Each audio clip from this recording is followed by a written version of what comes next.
नमस्कार, स्वागत है आप सभी का अपने भरोसेमंद YouTube चैनल पर। और दोस्तों, आज इस वक्त की एप्स पेंशन वर्दी को लेकर बंगाई खबर सामने आई है और एप्स पेंशनर्स के लिए बहुत बंगाई खबर है। तो दोस्तों, इस वीडियो के माध्यम से सारी जानकारी देंगे, तो वीडियो शुरू से अंत तक जरूर देखें। अगर आप लोग चैनल पर नए हैं तो हमारे चैनल को सब्सक्राइब जरूर कर दे, ताकि आपको एप्स और एफओ की रेगुलर अपडेट मिलती रहे। एप्स 95 पहले जहाँ 7,500 रूपए पेंशन बनती, अब बनेगी 50,000। फिर भी लेने से पहले 2 बार सोचिए समझिए। पूरा गणित। सुप्रीम कोर्ट के आदेश के बाद कर्मचारी भविष्य निधि संगठन ईपीएफओ ने हायर पेंशन का विकल्प खोल दिया है। अब पीएफ खाता धारक अधिक पेंशन वाली व्यवस्था का चयन कर सकते हैं। हालांकि लोगों के मन में एक जरूरी सवाल है कि ये संभव कैसे होगा। क्या कर्मचारियों से इसके लिए रकम ली जाएगी या फिर ईपीएफओ खुद इसकी भरपाई करेगा? 95 पेंशन। पिछले कुछ दिनों ईपीएस 95 पेंशन काफी चर्चा में है। आपको भी आपके एचआर विभाग डिपार्टमेंट की तरफ से पेंशन विकल्प चुनने का ईमेल आ गया होगा। 2014 से पहले से जो लोग ईपीएफओ के सब्सक्राइबर हैं, वे 2 में से एक विकल्प चुन सकते हैं, सामान्य पेंशन या फिर हायर पेंशन। परंतु सबसे बड़ी दुविधा यही है कि कौन सा विकल्प चुना जाए। उससे भी पहले समस्या है कि आखिर ये एप्स 95 है क्या और इसके तहत कैसे पेंशन पर फर्क पड़ने वाला है। लोग नहीं समझ पा रहे हैं कि आखिर उन्हें ज्यादा पेंशन मिलेगी कैसे। क्या उनके हाथ में आने वाले वेतन में से कुछ कटौती करके पैसा पेंशन फंड में डाला जाएगा या फिर किसी और तरीके से इसे बढ़ाया जाएगा। इसके अलावा एक सवाल ये भी कि कौन से कर्मचारी इसे चुन सकते हैं। अगर चुने तो क्यों चुने, न चुने तो क्या नुकसान हो सकता है। अगर आप ये एप्स 95 को लेकर किसी दुविधा में हैं तो फिक्र न करें, आप बिल्कुल सही जगह पर हैं और आपके हर सवाल का जवाब हमने निवेश की दुनिया के एक बड़े एक्सपर्ट बलवंत जैन की मदद से पाने की कोशिश की है। इस सूचना के आधार पर आप ये तय कर पाएंगे कि क्या आपको हायर पेंशन का विकल्प चुनना है या नहीं, जिस एप्स 95 की चर्चा है वो असल में है क्या। निवेश सलाहकार बलवंत जैन ने बताया कि प्राइवेट सेक्टर के कर्मचारियों जो ईपीएफओ के खाता धारक हैं, रिटायरमेंट के बाद पेंशन का लाभ दिलाने के लिए 1995 में नया नियम लागू किया गया था। इसे ही एप्स 95 कहते हैं। इसके तहत पहले पेंशन फंड में अंशदान के लिए अधिकतम वेज 6,500 रूपए माना गया था, यानी आपकी सैलरी कितनी भी हो, पेंशन फंड में 6,500 का 8.33% ही जाएगा। बाद में इसे बढ़ाकर 15,000 रूपए कर दिया गया, यानी आपका वेतन कितना भी हो, पेंशन फंड में 15,000 रूपए का 8.33% ही जाएगा। लेकिन 2014 के बाद इस कैप को खत्म कर दिया गया और कर्मचारी को अपने बेसिक और डीए की कुल रकम पर 8.33% पेंशन फंड में अंशदान की छूट मिल गई। कौन कैसे करता है पेंशन फंड में अंशदान? कर्मचारी भविष्य निधि संगठन ईपीएफओ के हर मेंबर के 2 खाते होते हैं, एक कर्मचारी भविष्य निधि ईपीएफ और दूसरा कर्मचारी पेंशन योजना। एप्स कर्मचारी के बेसिक और डीए से हर महीने 12% राशि काटकर ईपीएफ में डाली जाती है, जबकि उसका नियोक्ता भी कर्मचारी के बेसिक और डीए का 12% डालता है। लेकिन नियोक्ता का पूरा अंशदान ईपीएफ में नहीं जाता। नियोक्ता के अंशदान में से 8.33% रकम एप्स खाते में जाती है, जबकि 3.67% रकम ईपीएफ खाते में डाली जाती है। पहले क्या अब क्या बदल गया? बलवंत जैन कहते हैं कि इस पूरे बदलाव का कर्मचारी की ओर से होने वाले अंशदान पर कोई असर नहीं पड़ेगा। सारा चेंज नियोक्ता के अंशदान वाले हिस्से होना है। इसे थोड़ा कैलकुलेशन से समझना बेहतर होगा। में पहले 6,500 रूपए के अधिकतम वेज पर ही अंशदान होता था। इसका मतलब हुआ कि अगर आपकी बेसिक और डीए सैलरी 1 लाख रूपए थी तो कर्मचारी की ओर से इसका 12% यानी 12,000 रूपए सीधे ईपीएफ खाते में डाल दिया जाता था। वही नियोक्ता की ओर से 6,500 रूपए का 8.33% यानी 541.45 रूपए एप्स में डाला जाता था और बाकी पूरा पैसा ईपीएफ खाते में जाता था। बाद में वेज बढ़कर 15,000 हो गया तो नियोक्ता का एप्स में अंशदान इसका 8.33% यानी 1,249.50 रूपए होने लगा और बाकी पैसा ईपीएफ खाते में जाता था। लेकिन 2014 से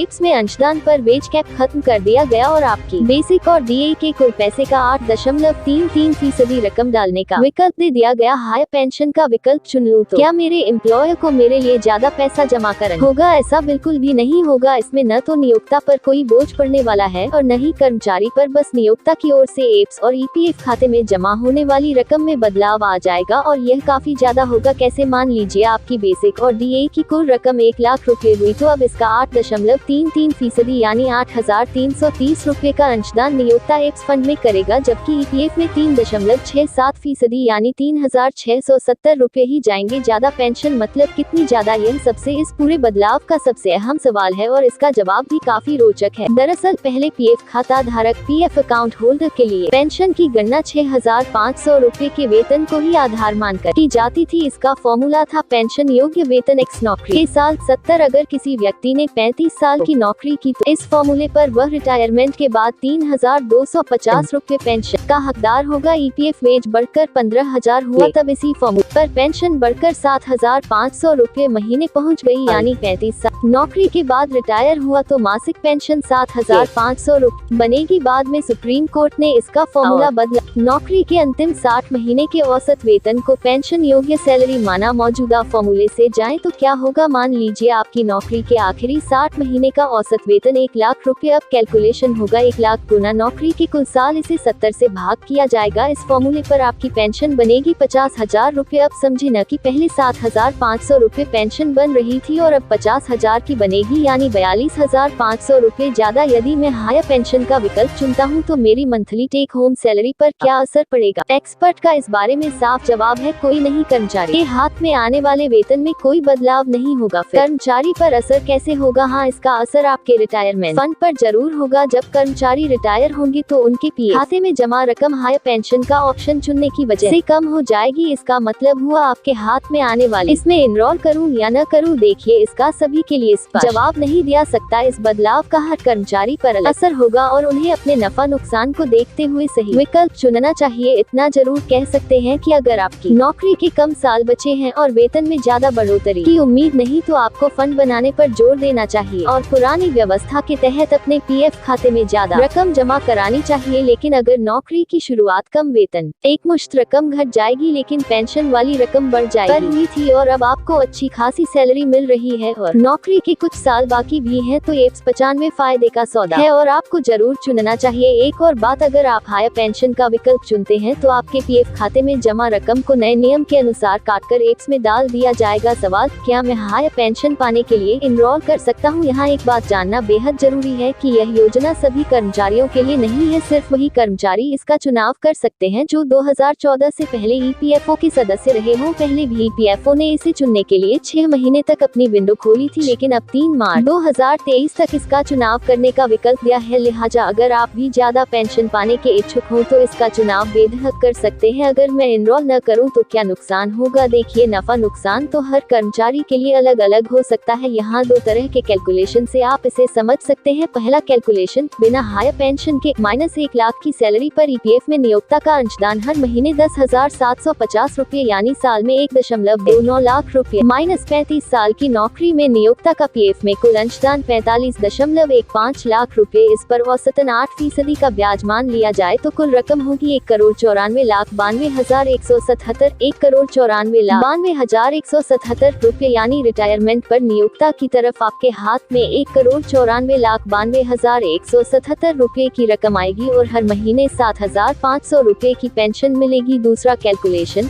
हायर पेंशन के साथ -1 लाख की सैलरी पर ईपीएफ में नियोक्ता का अंशदान हर महीने 3,670 रुपए यानी साल में 44,040 रुपए। 35 साल की नौकरी में नियोक्ता का पीएफ में कुल अंशदान 15,41,400 15,41,400 रुपए। इस पर औसतन 8% का ब्याज मान लिया जाए तो कुल रकम होगी 66,54,639 रुपए, यानी आप 1,28,37,538 1,28,37,538 रुपए का योगदान करके 42,500 रुपए हर महीने पेंशन के तौर पर पाएंगे। अगर आप 1,28,37,538 रुपए को 6% रिटर्न वाली एफडी करा दे तो सिर्फ ब्याज के रूप में हर महीने 64,187 रुपए मिलेंगे और आपका पूरा पैसा भी सेफ रहेगा। हालांकि यह पूरा कैलकुलेशन 35 साल तक एक समान सैलरी पर किया गया है ताकि आप आसानी से समझ सके। दूसरी बात ये कि एफडी पर रिटर्न भविष्य में